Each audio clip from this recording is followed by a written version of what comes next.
Let us start our discussion on fundamentals of investment. In the previous class, we were discussing about risk involved in an investment.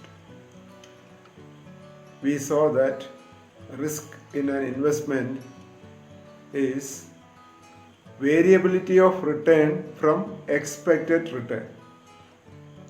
Similarly, we studied the elements of total risk.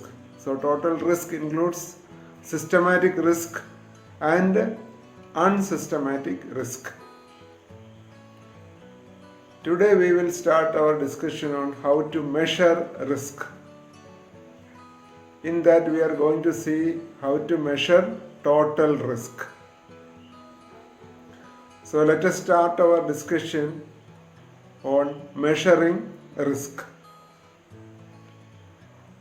The risk can be measured with an absolute measure of dispersion or variability. അതായത് risk measure ചെയ്യുന്നത് സ്റ്റാറ്റിസ്റ്റിക്സിലെ ഡിസ്പേഴ്സൻ്റെ അല്ലെങ്കിൽ വേരിയബിലിറ്റിയുടെ tool ഉപയോഗിച്ചുകൊണ്ടാണ്. The most commonly used measure of dispersion over some period of years is standard deviation, which is a reliable measure of variability.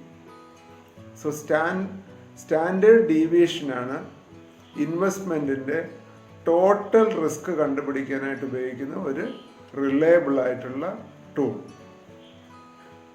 So measuring risk പഠിക്കുമ്പോൾ ആദ്യമായിട്ട് നമ്മൾ പഠിക്കുന്നത് measurement of total risk ആണ്.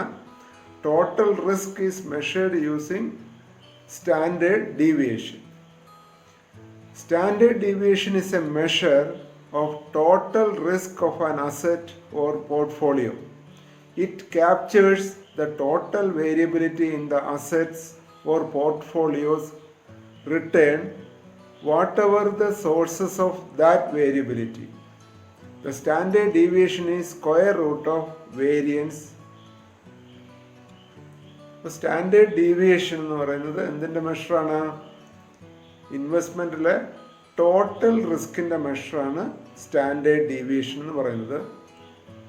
It captures total variability of assets or portfolios return. ഒരു അസറ്റിലെ നിക്ഷേപമായിരുന്നാലും അതല്ലെങ്കിൽ ഒന്നിലധികം അസറ്റുകളിലുള്ള നിക്ഷേപത്തിനാണ് portfolio എന്ന് പറയുന്നത്. അങ്ങനെ ഒരു കളക്ഷൻ ഓഫ് സെക്യൂരിറ്റീസിൻ്റെ അസറ്റ്സിൻ്റെ നമ്മൾ ഇൻവെസ്റ്റ് ചെയ്യുമ്പോഴുള്ള റിട്ടേൺ ആണെങ്കിലും വേരിയബിലിറ്റി ആണെങ്കിലും മെഷർ ചെയ്യാനായിട്ട് ഉപയോഗിക്കുന്ന ടൂൾ എന്ന് പറയുന്നത് സ്റ്റാൻഡേർഡ് ഡീവിയേഷനാണ്. Standard deviation is square root of variance. So standard deviation കണ്ടുപിടിക്കാനായിട്ട് first we have to find out measure called variance. Variance കണ്ടെത്തിയതിന് ശേഷം അതിൻ്റെ സ്ക്വയർ റൂട്ട് കണ്ടുപിടിക്കുമ്പോൾ അതായിരിക്കും സ്റ്റാൻഡേർഡ് ഡീവിയേഷൻ എന്ന് പറയുന്നത്. സോ സ്റ്റാൻഡേർഡ് ഡീവിയേഷൻ മെഷർ ചെയ്യാനായിട്ട് നമ്മൾ വേരിയൻസ് കണ്ടുപിടിച്ചിട്ട് വേരിയൻസിൻ്റെ സ്ക്വയർ റൂട്ട് കണ്ടുപിടിച്ചാൽ മതിയാവും. സോ ഇതിൽ നിന്ന് മനസ്സിലാക്കേണ്ടത് എന്താണ്? In order to estimate the total risk of an investment we have to find out variance and then find out standard deviation. Standard deviation is equal to square root of variance. So let me explain this with the help of an example. Standard deviation is shown here. First we have to measure variance. Variance is equal to square of deviation from average return multiplied by probability. And standard deviation is square root of variance. Example, the return and probability distribution of an investment are given below. The initial investment is rupees 100. Calculate standard deviation. Return 10, 20, 30 and 40%. Probability 0.2, 0.1, 0.3 and 0.4. So ഇതാണ് problem.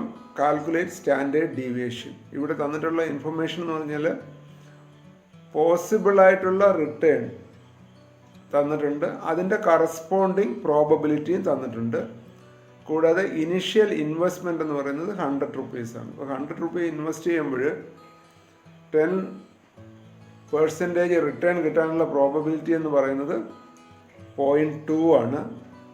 20% കിട്ടാനുള്ള probability 0.1 ആണ്. 30% കിട്ടാനുള്ള probability 0.3 ആണ്. 40% ഉള്ള probability 0.4 ആകുന്നു. ഈ സിറ്റുവേഷനിൽ total risk ആണ് മെഷർ ചെയ്യേണ്ടത്. ടോട്ടൽ റിസ്ക് മെഷർ ചെയ്യാനായിട്ട് നമ്മൾ സ്റ്റാൻഡേർഡ് ഡീവിയേഷൻ ഉപയോഗിക്കുന്നു.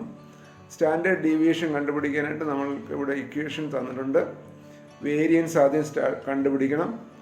Variance is equal to square of deviation from average return multiplied by probability. അപ്പം square of deviation from average return എന്ന് പറഞ്ഞാൽ ആദ്യം ആവറേജ് റിട്ടേൺ ആണ് കാൽക്കുലേറ്റ് ചെയ്യേണ്ടത്. ആവറേജ് റിട്ടേൺ എന്ന ഡീവിയേഷൻ കണ്ടുപിടിക്കണം. That means given return minus the average return. അത് നോക്കാം.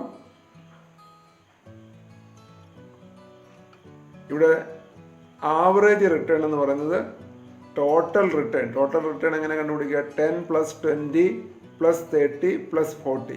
10 + 20 is 30, 30 + 30 is equal to 60, 60 + 40 is equal to 100. So total return is 100. Therefore, average return is 100 divided by 4, that is 25. Probability is given. Then on the third column, we have to write deviation from average return, that is denoted by the letter D. D എങ്ങനെ കണ്ടുപിടിക്കുക? Average return ഓരോ റിട്ടേണിൽ നിന്ന് minus ചെയ്യുക. That is first റോയിൽ എങ്ങനെ എഴുതുക? 10 - 25. 10 - 25 is -15. Next 20 - 25, that is -5. Then 30 - 25 is 5. 40 - 25 is 15. ഇങ്ങനെ നമുക്ക് deviation from average return അല്ലെങ്കിൽ ഡി കണ്ടുപിടിക്കാം.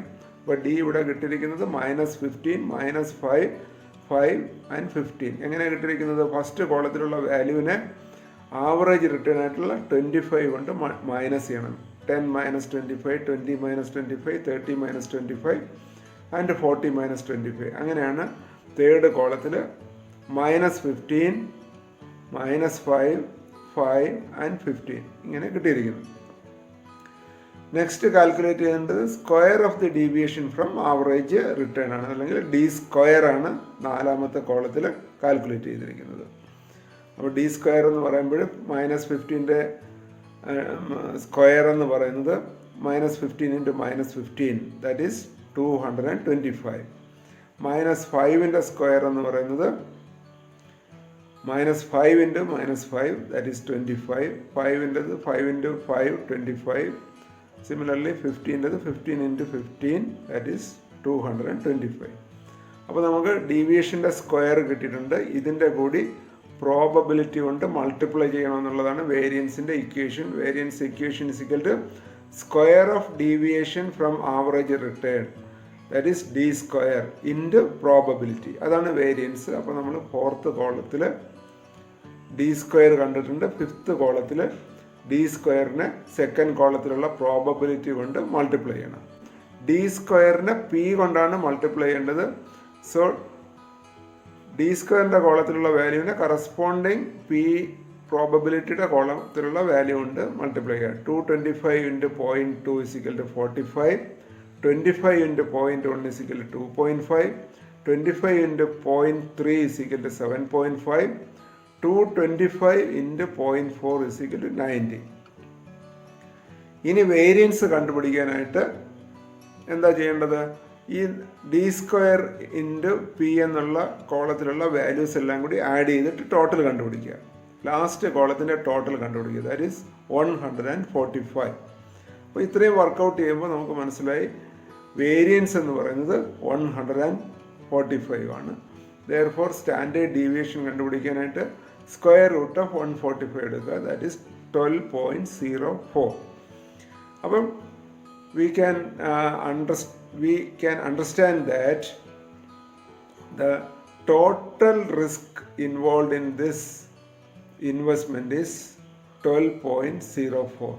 That is the standard deviation. So today we studied how to measure total risk of an investment. Total risk of an investment is estimated using a tool called standard deviation. ഇവിടെ standard deviation കണ്ടുപിടിക്കാനായിട്ട് we use variance. Variance എങ്ങനെയാണ് calculate ചെയ്യുന്നത്? അതിൻ്റെ equation ഓർത്തിരിക്കുക. Variance is equal to square of deviation from average return multiplied by probability. അപ്പോൾ variance കണ്ടുപിടിക്കാം. അതിനുശേഷം standard deviation is equal to square root of variance. വേരിയൻസിൻ്റെ square root കണ്ടുപിടിക്കുമ്പോൾ standard ഡീവിയേഷനായി. Standard deviation is the measure of total risk. Okay, hope you understood how to measure total risk of an investment. With this, let us conclude today's discussion. Thank you.